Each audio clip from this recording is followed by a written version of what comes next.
Why do we need to fear them? What's wrong with them? And what about me? Nowadays, people around the world are accepting LGBT community more compared decades ago.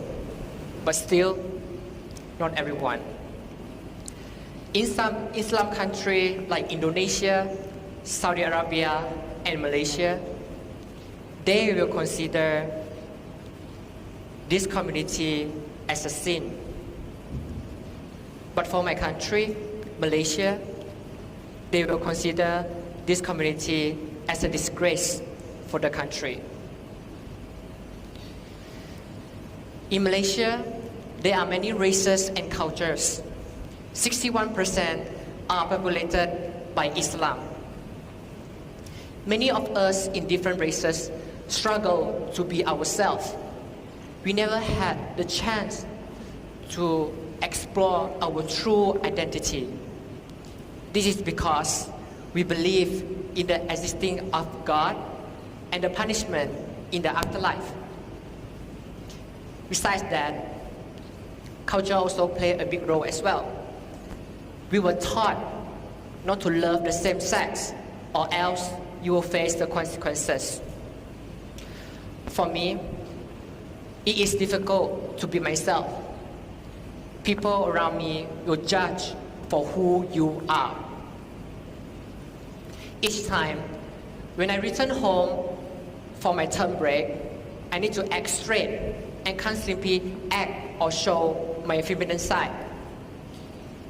In Malaysia, people will call a boy act like a girl as pondan. It means you are not man enough. This is the reason why some of us choose to stay abroad or stay in the group to avoid any discrimination. In some cases, people like us were beaten up because of the way we act and dress. For my family, I'm not really sure how they will think about this community. My family and I not really talk much about my personal life here in Thailand. But one thing that I experienced from my father is, my father is a quiet and a patient man.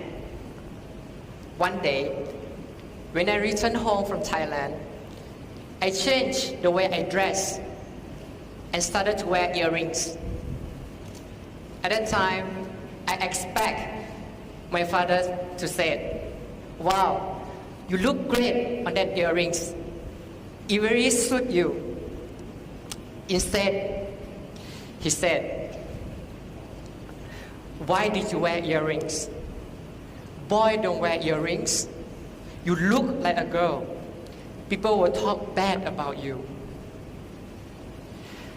As a younger child, I listened and take it off. And at that moment, I knew my father can't accept me as a gay person. Hence, all of my family is Chinese. Chinese have a really strict Chinese mindset that it is hard for them to accept. And as you all know, Chinese family, their first priority is to make their family proud and don't bring disgrace to the family name. After I finished study in Malaysia, I came here to Thailand to do my internship. At that time, I don't know who I truly am because I didn't have the courage to explore. And as time passed, I feel that Thailand welcomed LGBT community very, very much. And I was surprised by the number of these people in Thailand. It was booming. And I tell myself, Win, it is time to let it go and try to explore who you are. And I can feel that Thailand support LGBT community more compared to my country.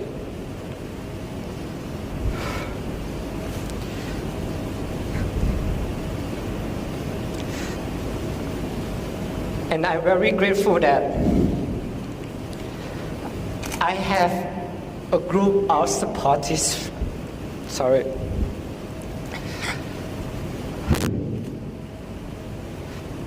And I feel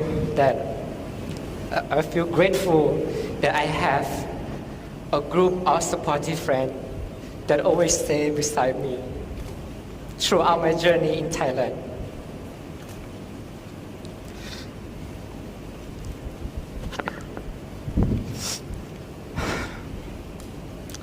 Throughout my life, I thought I need to marry a woman, have kids of my own, and make my family proud. As I grow up, I knew what I want and what choices I should make. In Malaysia, I only had girlfriends because at that time, I don't know what gay is. And as my personality become more feminine, I feel it is not normal to feel this way. People around me started gossiping, and at the end, I got bullied. After my last relationship with the girl, I made my choice to try to have a relationship with the guy. After a few conversations, it made me feel comfortable, being true to myself.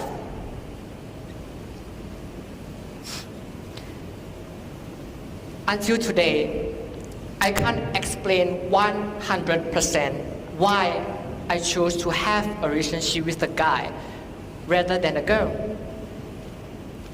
But one thing that I knew is I follow my heart and do what's best for me. And today, I have my amazing boyfriend sitting here downstage. He's the person who teach me about LGBT culture in Thailand, like what to expect and how to act in public if you are gay. And I guess you all want to know how we met. Yes? No? Okay. So, we met here at Stanford. I saw him dancing with his team member, and the way he treats his team member with love and care. And I know he is a very warm-hearted person. And he really is. After that, I become like a stalker, following him around campus, not knowing he likes me too. and finally, yeah. Without him, I will be stuck in the box full of questions, not knowing who I am. Moreover, his family also support me and him, and I'm very thankful for that. The longer I stay in Thailand, I slowly understand how Thai family treat their child who is gay. From my experience, they just expect you to be a good person to both the society and their family. I have seen some of my friends struggle living in Thailand. One of my friends is trans, but I see her as a woman. So I will describe her as a she. When she tries to apply for a job, she mostly gets rejected.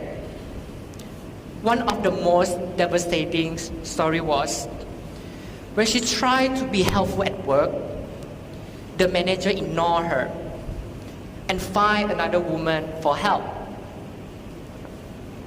And he even said that he need a real woman. After I heard this story, it made me feel angry and sorry for her.